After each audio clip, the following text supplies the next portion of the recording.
ಶಾಂತವಾಗಿಯೇ ಇರೋದಿಲ್ಲ. ಒಂದು ಅಲ್ಲಿನ ಅಡ್ಡಿ ಆತಂಕಗಳು ಬರ್ತವೆ, ಅಡಚಣೆಗಳು ಬರ್ತವೆ, ಮನಸ್ಸಿಗೆ ಕಿರಿಕಿರಿರುವಂತಹ ರೋಧನೆಗಳೇ ಬರ್ತವೆ. ಅವು ಕಾರ್ಯಗಳು ಯಾವ ಶಾಂತವಾಗಿಯೇ ಇರೋದಿಲ್ಲ.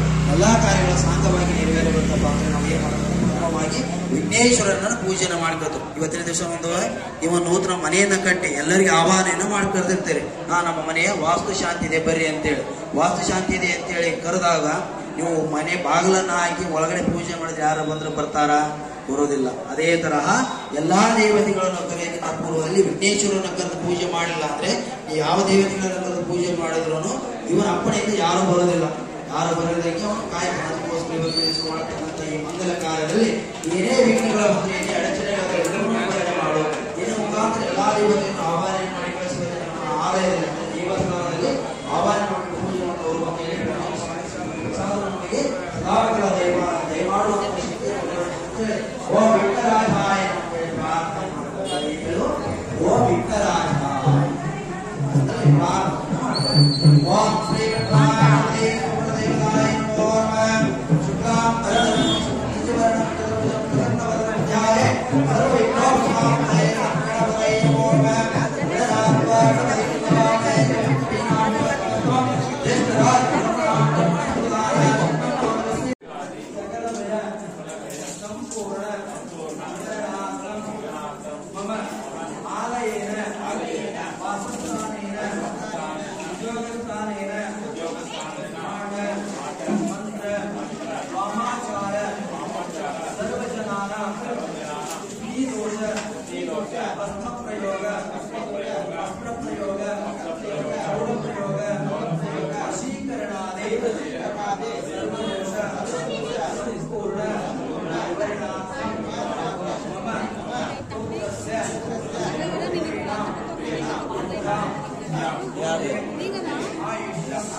जन्मांतरेषु वृत्त्यानां पापानां पापग्रह बाल्यग्रह तद्धोष संपूर्ण निवारणार्थं मम भ्रूहत्या शिशुहत्या नागहत्या गोहत्या ब्रह्महत्या स्त्रीहत्या सर्वदोष संपूर्ण निवारणार्थं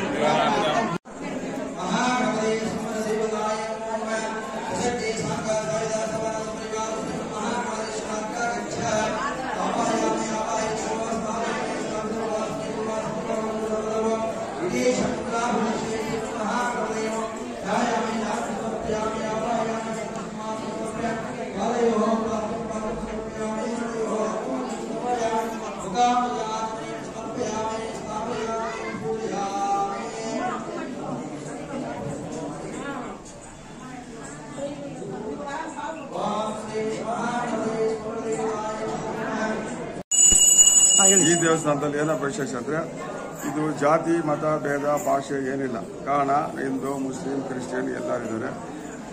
ಅದರಲ್ಲಿ ಜನರಲ್ ಆಗಿ ಈ ದೇವಸ್ಥಾನದ ಮಾಜಿ ಅಧ್ಯಕ್ಷರು ಅಮೀರ್ ಅಂತ, ಅವ್ರ ತೀರೋಅಂತ ಅವ್ರ ಮಗ ಶಬೀರ್ ಅವರು ಅಧ್ಯಕ್ಷರಾಗಿದ್ದಾರೆ. ಈ ದೇವಸ್ಥಾನದ ಸ್ಥಾಪಕರು ಅಂದ್ರೆ ಗೋವಿಂದ ಸ್ವಾಮಿ ರೆಡ್ಡಿ ಅನ್ನೋರು. ಅವರು ಧರ್ಮಗತವಾಗಿ ಅವರು ಒಂದು ಕೆಲವು ಈ ದೇವಸ್ಥಾನ ಫೌಂಡರ್ ಲಿಸ್ಟಲ್ಲಿ ಅವರು ಒಬ್ರು. ಈಗ ಅವರೆಲ್ಲ ಮಾಡಿರೋದನ್ನ ಇವಾಗ ನಾವು ಯುವಕರು ಬಂದು ಇವಾಗ ಮಾಡ್ತಾ ಇದ್ದೀವಿ. ಹೆಚ್ಚು ಕಮ್ಮಿ ಈಗ 40 ವರ್ಷ ಆಯಿತು. ಈ 40 ವರ್ಷದಲ್ಲಿ ಈ ದೇವಸ್ಥಾನದಲ್ಲಿ ಇವರೇ ಬರಬೇಕು ಅವರೇ ಬರಬೇಕು ಅನ್ನೋದೇನಿಲ್ಲ. ಎಲ್ಲ ಜಾತಿ ಎಲ್ಲ ಜನಾಂಗ ಎಲ್ಲ ಭಾಷೆನವರು ಎಲ್ಲ ಒಟ್ಟಾಗಿ ಬರ್ತಾರೆ. ಅಧ್ಯಕ್ಷರೇ ಮುಸ್ಲಿಂನವರು. ಅಲ್ಪಸಂಖ್ಯಾತರ ಒಂದು ಜಾತಿ ಸೇರಿದಂತ ಅಲ್ಪಸಂಖ್ಯಾತರ ಮುಸ್ಲಿಂ ಬಾಂಧವರು ಈಗಲೂ ಅಧ್ಯಕ್ಷರಾಗಿದ್ದಾರೆ. ಈಗ ಮತ್ತೆ ನಮ್ಮ ಕಾರ್ಯಕ್ರಮಗಳು ಶಂಕರ್ ಅವರು ನಾವು ಇರೋರೆಲ್ಲ ಸೇರಿ ಮಾಡ್ತಾ ಇದ್ದೀವಿ.